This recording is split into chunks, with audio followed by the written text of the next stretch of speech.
Sahabat-sahabat bangsa Indonesia yang berbahagia, korupsi BTS 4G yang terjadi di Kominfo sebesar 8 triliun rupiah menggegerkan jagat masyarakat Indonesia. 8 triliun rupiah bukan uang sedikit. Ini mega korupsi yang sangat dahsyat di era pemerintahan Presiden Joko Widodo. 10 tahun menuju perjalanan pemerintahan Jokowi, baru kali ini ada korupsi 8 triliun rupiah. Sungguh terlalu, kata anak-anak milenial zaman now. Kok sampai uang 8 triliun dikorupsi oleh para pejabat negara dan sebagian swasta? Sungguh keterlaluan. Apakah korupsi 8 triliun rupiah ini punya kaitan dengan pemilu 2024, di mana partai-partai mempersiapkan diri untuk mengamankan posisi bisa melewati atau lolos parliamentary threshold minimal 4% suara? Itu tidak mudah. 4% suara untuk lolos parliamentary threshold ini menjadi pertaruhan partai politik agar tetap eksis masuk Senayan pada 2024. Ini terbukti melalui Menteri Kominfo Johnny Plate yang menjadi tersangka utama kasus 8 triliun rupiah ini. Johnny Plate tak lain adalah Sekjen Partai Nasdem, partai yang dipimpin oleh Surya Paloh. 8 triliun rupiah ini ternyata sudah terkondisikan sejak tahun 2020.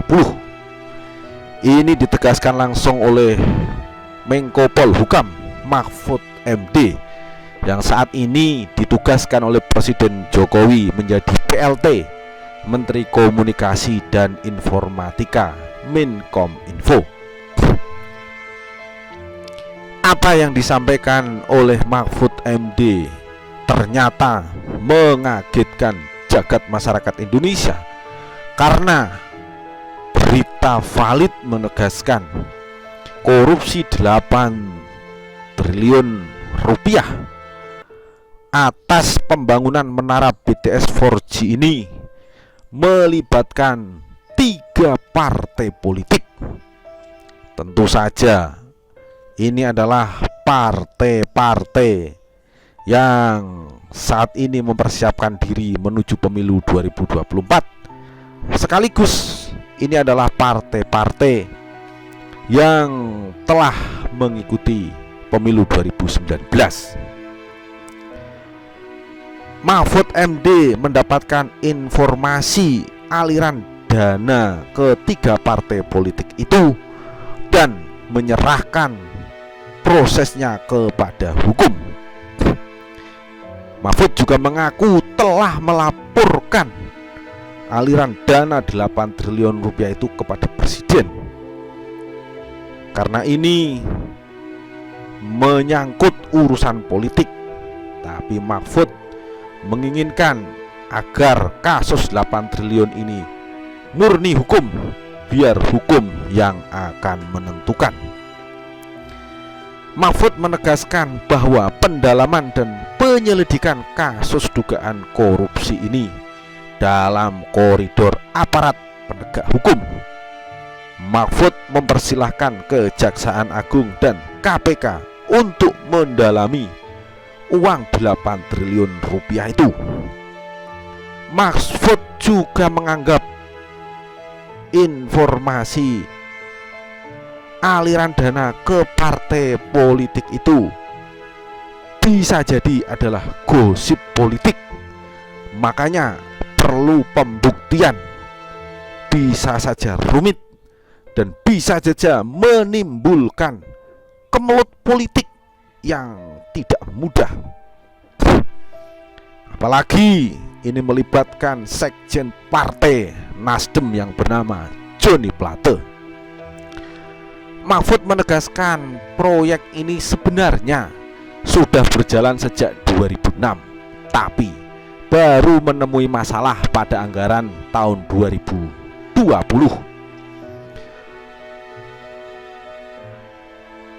Proyek ini bagi Mahfud awalnya adalah senilai 28 triliun rupiah, tapi bisa dicairkan mulai tahun 2020 sebesar 10 triliun rupiah. Ketika dana itu hendak dipertanggungjawabkan pada Desember 2021, ditemukan fakta bahwa tidak ada pembangunan menara BTS yang sudah dianggarkan. Wah, ini sangat mengerikan.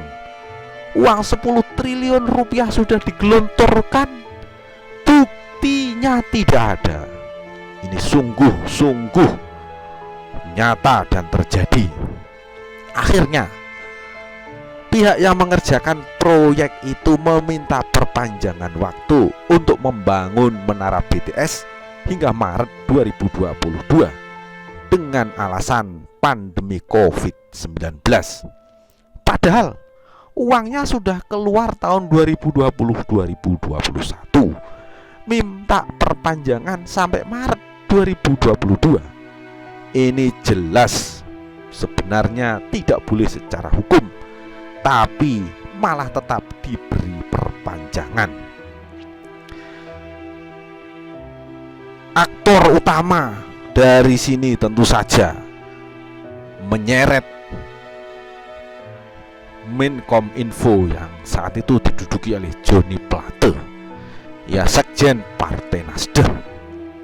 Karenanya menurut taksiran Badan Pengawas Keuangan dan Pembangunan BPKP, ditaksir kerugian negara mencapai 8,03 triliun rupiah dari total anggaran 10 triliun rupiah.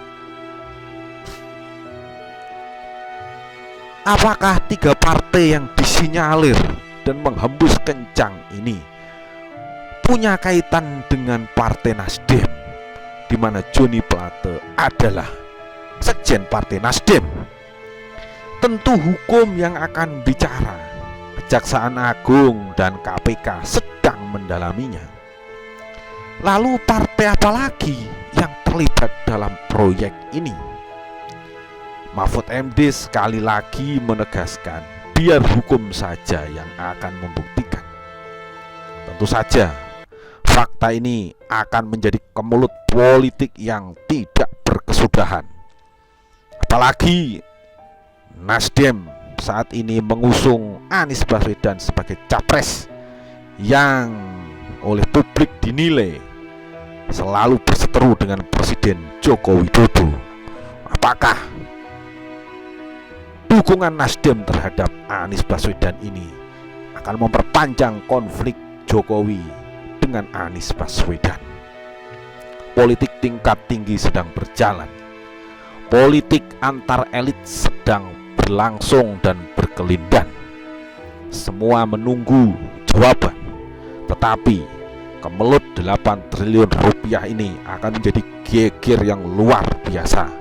Apalagi ini terkait dengan Pemilu 2024 dan Pilpres 2024. Apakah akan menjadi tragedi tergusurnya Anies dari capres karena partai pendukung utamanya Nasdem saat ini sedang terjadi kemelut yang luar biasa? Lagi-lagi hukum yang akan menentukan dan menjawabnya, karena fakta ini akan masuk di meja persidangan yang sedang didalami oleh KPK dan Kejaksaan Agung. Anies Baswedan makin hari bisa makin ciut nyalinya, apalagi Surya Paloh, karena ini fakta politik yang sudah menggegerkan jagat Republik Indonesia. Desakan publik, analisa publik, persepsi publik makin kencang atas uang 8 triliun rupiah yang rahib di Kementerian Kominfo ini. Waktulah yang akan berbicara.